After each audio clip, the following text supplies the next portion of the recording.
Hello, আমি সাফা। আসসালামু আলাইকুম। সবাই কেমন আছেন? এটা কি বুঝতে পেরেছেন? এটা হচ্ছে গরুর মাংস শুটকি। এটাকে ফার্স্টে গরম পানি দিয়ে কিছুক্ষণ ভিজিয়ে রেখেছিল আম্মু। তারপর এটাকে পাতায় ছেঁচে নিয়েছে। এটা রান্না করার প্রসেসিংটাই এমন।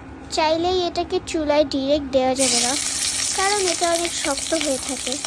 বাকি রান্নাটা একদম মাংসের মতো। যেভাবে আমরা মাংস কষিয়ে রান্না করি ঠিক সেভাবেই গরুর মাংস শুটকিটা খুবই ডিলিশিয়াস হয়ে থাকে। যখন আমাদের কোনো কিছু খেতে ইচ্ছা করে না, সাধারণত গরুর মাংস রান্না হতে খুব সময় লাগে। মোটামুটি 1.5-2 ঘন্টা সময় তো লেগেই যায়। তো ইনস্ট্যান্ট এই গরুর মাংসের শুটকিটা ঝটপট রান্না হয়ে যায়।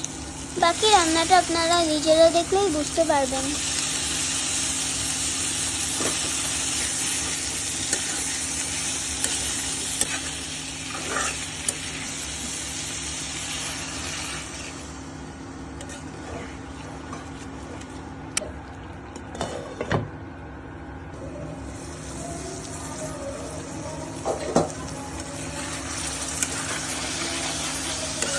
নামানোর আগে অবশ্যই জিরা ভাজা গুঁড়ো করে দিতে হবে। আপনারা কি গরু মাংসের শুটকির রেসিপি চান? কিভাবে গরু মাংসের শুটকিটা করা হয়েছে জানতে চান? পরে কখনো সুযোগ হলে দেখাবো। এই তো ভাতের সাথে এনজয় করলাম ঝালঝাল গরু মাংসের শুটকি, খুব মজা হয়েছিল। আপনারা ওভাবে ট্রাই করবেন। আল্লাহ হাফেজ। সাথে একটু সালাদ হলে ভালোই হতো, কিন্তু ছিল না, কি আর করার।